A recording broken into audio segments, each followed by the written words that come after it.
راستے میں یا چوراہے پر جہاں پر اونٹنی کو کھڑا کی تھی حضرت حلیمہ، وہاں پر ان کے شوہر رک گئے اور ان کا ایک بچہ بھی تھا، وہ بھی دودھ پینے والا بچہ تھا، شیر خوار بچہ تھا، وہ بچہ بھی وہاں رہ گیا۔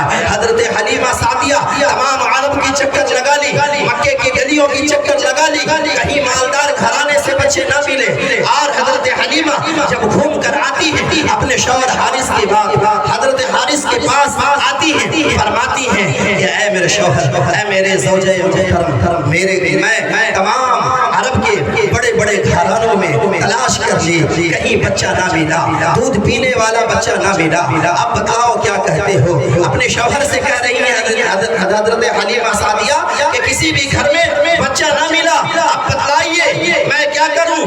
آپ کیا کرو گے؟ اب یہاں سے خالی ہاتھ جانا بھی مناسب نہیں ہے، لیکن ہاں ایک بات ہے کہ ایک بچہ ہے جو یتیم ہے، ایک بچہ ہے جو یتیم ہے۔ حضرت حلیمہ کو بھی پتہ نہیں تھا کہ میری قسمت یہیں سے بدلنے والی ہے، اسی بچے سے میری قسمت بدلنے والی ہے، اللہ میرے تقدیر کو بدلنے والا ہے۔ حضرت حلیمہ سعدیہ کو بھی پتہ نہیں تھا۔ حضرت حلیمہ فرماتی کہ ایک بچہ مکے کے اندر بچا ہے اور وہ بچہ یتیم ہے، وہ ایک کمرے میں رہنے والا ہے، وہ ایک حجرے میں رہنے والا ہے، اس بچے کا باپ نہیں ہے، صرف ماں ہے، اور دادا عبد المطلب ہے، اور دادی ضعیفہ بوڑھی ہے، وہ حضرت فاطمہ ہے، وہ موجود ہے۔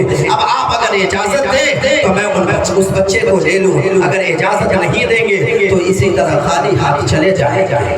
حضرت حارث کہتے ہیں کہ خالی ہاتھ جانا مناسب نہیں، آئے ہیں اتنے دور سے اور خالی ہاتھ جائیں یہ اچھا نہیں لگتا، یہ مناسب نہیں ہے۔ اے حلیمہ چلو دیکھو اس بچے کو دیکھو، وہ بچہ کیسا۔ حضرت حلیمہ سعدیہ رضی اللہ عنہا وہاں جاتی، قریب جاتی، گھر کے پاس جاتی، گھر پر دروازے پہ دستک دیتی ہے، اندر سے حضرت آمینہ نکلتی، دروازہ کھولتی ہیں۔ حضرت حلیمہ سعدیہ فرماتی ہیں کہ باہر سنا ہے کہ آپ کے ہاں ایک بچہ ہے۔ حضرت آمینہ میرے نبی کی امی فرماتی کہ بچہ تو ہے لیکن یتیم ہے، بچہ ہے لیکن یتیم ہے۔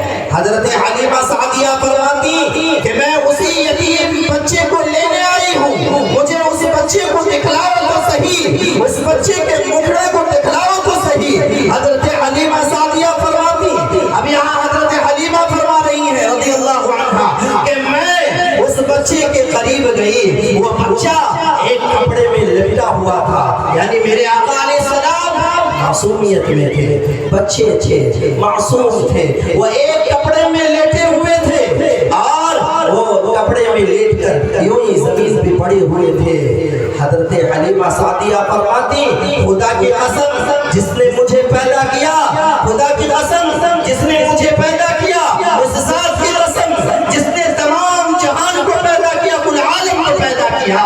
حضرت حلیمہ فرماتی آمینہ سے، اے آمینہ میں اپنی زندگی میں آج تک ایسا بچہ دیکھا نہیں، اے آمینہ میں اپنی زندگی میں آج تک ایسا بچہ دیکھا نہیں۔ غیب سے آواز آتی ہے او حلیمہ تم کہتی ہو میں نے دیکھا ہی نہیں، میں کہتا ہوں اللہ فرما رہا ہے غیب سے آواز لگاتا ہوں حلیمہ تم کہتی ہو میں نے دیکھا ہی نہیں، میں کہتا ہوں کہ میں نے ایسا کسی کو پیدا ہی نہیں کیا، ایسا کسی کو بنایا بھی نہیں۔ حضرت حلیمہ یہ سنتی اپنے کانوں سے، فرماتی ہے میں نے اپنے کانوں سے سنا، غیب سے آواز آتی او حلیمہ تم نے آج تک اپنی زندگی میں دیکھا ہی نہیں۔ اللہ فرماتا ہے میں اپنی عزت کی قسم کھا کر کہتا ہوں میں نے آج تک ایسا بنایا ہی نہیں، ایسا بنایا ہی نہیں۔ اور سنو میں نے جس ڈھانچے سے اپنے محبوب کو بنایا ہے، جس ڈھانچے سے اپنے محبوب کو تراشا ہے، میں نے اس ڈھانچے کو ہی توڑا۔